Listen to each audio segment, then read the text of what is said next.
Good morning. সবাই ভালো আছো আশা করছি।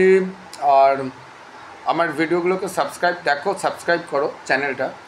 আজকে বিকেল থেকে আমরা স্ট্রাকচারাল ইঞ্জিনিয়ারিংয়ের ওপর ডিটেলস কিছু আলোচনা করব, আশা করি ভালো লাগবে। তার কারণ হচ্ছে যে টোটাল কলকাতা শহরে যে ধরনের প্র্যাকটিস হচ্ছে, আমার মনে হচ্ছে যে কিছু আমাদের চর্চা করা দরকার। প্রচুর ছেলেপুলে লাইসেন্স পেয়েছে, ভালো কথা, কিন্তু যেভাবে প্র্যাকটিস হচ্ছে, যে শুধু সাইন করার জন্যই যেন স্ট্যাম্পগুলো বানানো হচ্ছে, যে 1,500-2,000 টাকা নিচ্ছে আর গাড়ির বোনেটের ওপর দাঁড়িয়ে সাইন করে যাচ্ছে সয়েল স্ট্রাকচার। তো আমার মনে হয় না, এটা প্র্যাকটিসটাকে এবার কন্ট্রোলের একটা জায়গায় নিয়ে আসা উচিত। এবং আগামীকাল নরেন্দ্র মোদীজির শপথের পর যেটা কাউন্সিল তৈরি করার জন্য আমাদের এবারে এই 5 বছরের মধ্যে উঠে পড়ে লাগতে হবে। যে ভারতবর্ষ স্বাধীন হয়েছে, আর্কিটেক্টের যেমন একটা কাউন্সিল আছে 1972 অ্যাক্ট ধরে, ঠিক তেমনই স্ট্রাকচারাল ইঞ্জিনিয়ারিং ভারতবর্ষ ছাড়া সমস্ত দেশে এই কাউন্সিল আছে। এই প্র্যাকটিসকে রেগুলেট করা এবং প্র্যাকটিসটাকে ঠিকঠাক মতো করার আজকে কিন্তু একটা জায়গা এসে পৌঁছেছে। শুধু স্ট্রাকচারাল ডিজাইন নয়, তার সাথে সাথে প্রজেক্টগুলোকে মনিটরিং করা। প্রজেক্ট ডিজাইন হয়ে গেল, প্রজেক্ট মনিটরিংয়ের কোনো বিষয় নেই। প্রচুর দালাল মার্কেটে ঘুরে বেড়াচ্ছে এবং ওনাররা কে যে কনসালটেন্ট আর কে যে ব্রোকার, নোবডি নোস। তো বিষয়টা এই জায়গায় গিয়ে দাঁড়িয়েছে। এই জায়গাগুলোকে একটু রেস্ট্রিক্টেড করতে হবে। তার কারণ হচ্ছে ডে বাই ডে কলকাতার, আমাদের পশ্চিমবঙ্গের একটা ইকোনমির বড় অংশ হচ্ছে রিয়েল এস্টেট। এগ্রি ইন্ডাস্ট্রির পরেই কিন্তু রিয়েল এস্টেট, এবং দুটোই ঢুকছে।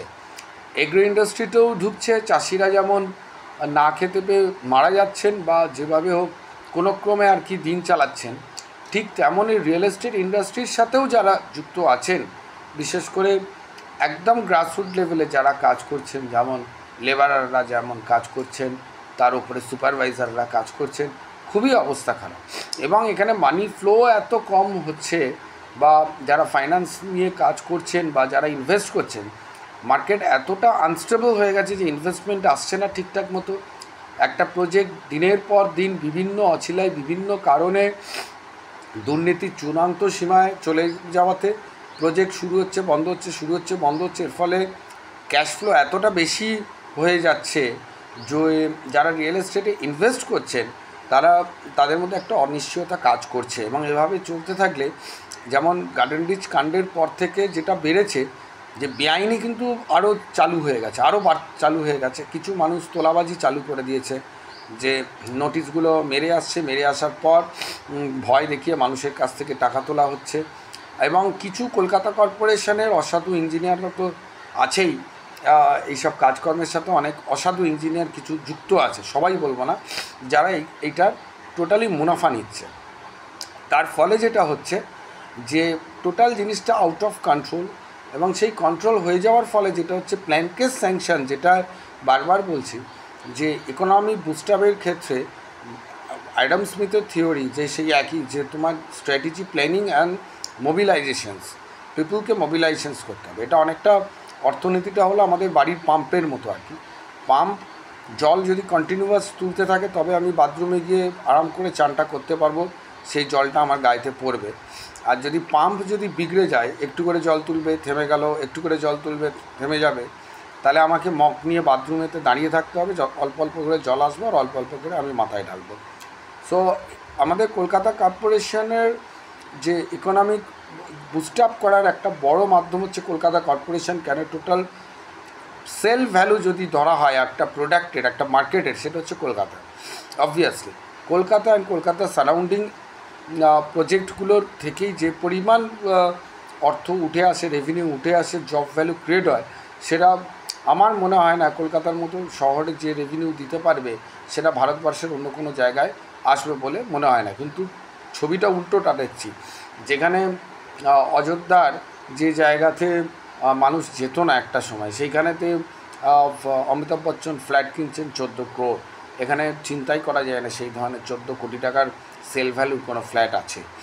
তো খুব সংবেদনশীল একটা জায়গায় আমরা গিয়ে পৌঁছেছি। এখন মুশকিলটা যেটা হচ্ছে যে ইকোনমি বুস্ট আপ করার জন্য গভর্নমেন্টকে কিন্তু এগিয়ে আসতে হবে। আমি একদিকে লক্ষ্মীর ভাণ্ডার দিচ্ছি, বেকার ভাতা দিচ্ছি, সব ঠিক আছে, মানুষের হাতে ক্যাশ ফ্লোটা খুব দরকার, নাহলে সে বুস্ট আপ করতে পারবে না। গাড়ি স্টার্ট নেওয়ার জন্য তো একটা তেল দরকার, কিন্তু গাড়িটা চলবে কোথায়? রাস্তাটা যদি তৈরি না হয় গাড়িটা তো চলতে পারবে না। তো সেটা গাড়িতে আর তেলটা ভরবে না, তাহলে সেটা অন্য পেটের মধ্যে তেলটা চলে যাবে। তো আমাদের পশ্চিমবঙ্গের ক্ষেত্রে কিন্তু সেটাই হচ্ছে।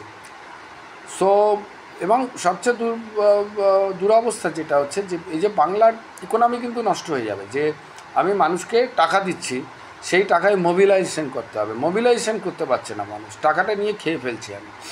তো এরকমভাবে ফান্ড, ওয়েস্ট বেঙ্গলের ফান্ড আরও শেষ হবে। এবং তার ফলে যেটা এখন যে এই যে সস্তার রাজনীতি, আমি ফান্ড দিলাম, আমার নিজের হাতে ফান্ড নেই, বিশ্বব্যাংকের সমস্ত টাকা, এই যে ইউডিপির টাকা আসছে, সেন্ট্রাল গভর্নমেন্টের যে টাকাগুলো আসছে, সমস্ত টাকার যে দুর্নীতি হয়ে গেছে, তার ফলে হয়েছে যে ইনফ্রাস্ট্রাকচার ডেভেলপমেন্টটাই হচ্ছে না, মানুষ মোবিলাইজেশন হচ্ছে না, এবং এই যে টাকা এখন বিলিয়ে দিচ্ছে এটা সম্পূর্ণ তার মানে আমার জলে চলে গেল। তো আগামী দিন আরও বাজে অবস্থায় আসছে, জানি না কী হবে কী না হবে। যাই হোক, স্ট্রাকচারাল ইঞ্জিনিয়ারের সফট ট্রেনিং প্রোগ্রাম, এটা হার্ড ট্রেনিং প্রোগ্রাম আমরা চালু করব। প্রত্যেক দিন রাত্রি 12টার সময় ভিডিওগুলো রিলিজ হবে, এবং সকালবেলা করে তো জেনারেল ভিডিও থাকছেই। সাবস্ক্রাইব করো, শেয়ার করো। ওকে, ধন্যবাদ।